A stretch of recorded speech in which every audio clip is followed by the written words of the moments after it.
दोस्तों, आज हम बात करने वाले हैं एक ऐसे एनीमे की जिसमें हीरो के पास सुपर पावर नहीं है, कोई स्वॉर्ड नहीं है, कोई मैजिक नहीं है, बस एक अजीब सी एबिलिटी है जो उसको वक्त में पीछे ढकेल देती है जब किसी की जान खतरे में हो। यह है इरेज़र। 12 एपिसोड की एक मिस्ट्री थ्रिलर सीरीज है जो अपने पहले ही एपिसोड से तुम्हें ग्रिप में ले लेगी।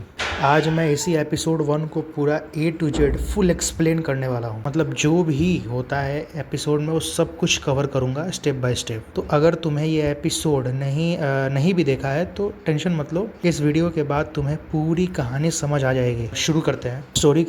स्टोरी का हीरो है सातोरू फुजिनुमा, 29 साल का एक मांगा आर्टिस्ट। उसके मांगा हिट्स नहीं हो रहे हैं, एडिटर उसे बार बार रिजेक्ट कर रहा है। गुजारा चलाने के लिए वो पार्ट टाइम पिज्जा डिलीवरी करता है। लेकिन सातोरू में एक राज है, उसमें एक पावर है जिसे वो रिवाइवल कहता है। जब भी उसके आसपास कोई बड़ा एक्सीडेंट होने वाला होता है, जैसे कोई मर रहा हो, टाइम थोड़ा सा रिवाइव हो जाता है, चंद सेकंड से लेकर कुछ मिनट तक, और सातोरू को वो मोमेंट दोबारा जीना पड़ता है तब तक जब तक वो उस ट्रेजेडी को रोक न दे। और इसमें एक गौर करने वाली बात ये भी है कि ये पावर उसके कंट्रोल में नहीं है, ये खुद एक्टिवेट होती है, उसकी मर्जी से नहीं। तो सातोरू कोई हीरो नहीं है जो पावर को एंजॉय कर सकता हो, वो एक मजबूर इंसान है जो बार बार फोर्स किया जाता हो किसी न किसी को बचाने के लिए। एपिसोड की शुरुआत होती है, सातोरू अपनी पिज्जा डिलीवरी बाइक पर जा रहा होता है और तो उसी टाइम सडनली रिवाइवल ट्रिगर हो जाता है। टाइम रिवाइड होने लगता है और सातोरू तुरंत समझ जाता है कि कहीं आसपास कोई एक्सीडेंट होने वाला है। वो देखता है कि एक छोटा सा बच्चा रोड क्रॉस कर रहा है और एक ट्रक उसकी तरफ काफी तेजी से आगे बढ़ रहा है। सातोरू बिना सोचे समझे दौड़ता है और उस बच्चे को बचा लेता है, लेकिन खुद ट्रक की चपेट में आ जाता है। ये सीन डायरेक्टर ने बहुत स्मार्टली यूज किया है कि सातोरू की एबिलिटी कैसे ट्रिगर्ड होती है। वो खुद की जान की परवाह किए बिना दूसरों की जान बचाता है, और ये भी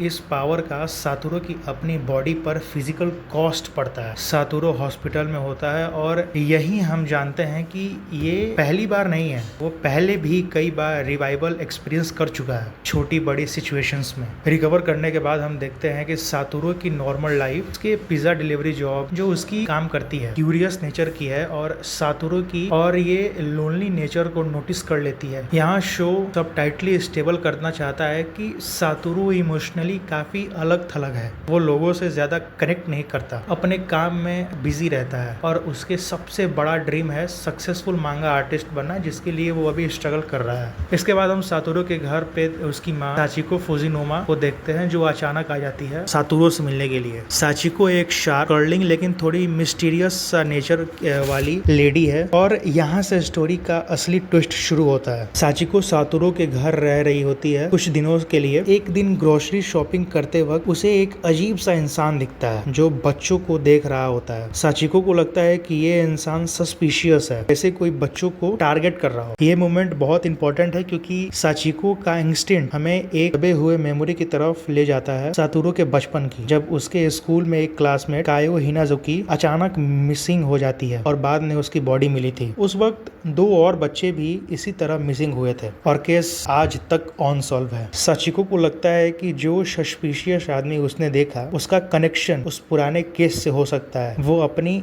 इन्वेस्टिगेशन खुद शुरू कर देती है बिना सातोरू को पूरी बात बताए। एपिसोड के एंड के पास सातोरू घर आता है और देखता है कि साचिको फ्लोर पर पड़ी है घायल हालत में। वही पल उसका रिवाइवल फिर ट्रिगर हो जाता है, लेकिन इस बार फर्क है, ये रिवाइवल सिर्फ कुछ सेकंड का नहीं बल्कि टाइम बहुत ज्यादा पीछे चला जाता है। सातोरू खुद को अपने बचपन में एलिमेंट्री स्कूल के दिनों में पाता है जहां कायो हिनाजुकी अभी जिंदा थी। एपिसोड का सबसे बड़ा शॉकिंग मूवमेंट है बिकॉज एक 29 साल का आदमी अपने 10 साल के बॉडी में वापस भेज दिया जाता है 18 साल पीछे, और उसे समझ नहीं आता कि ये हो क्या रहा है और उसकी माँ का इस सब से क्या कनेक्शन है। एपिसोड यही खत्म होता है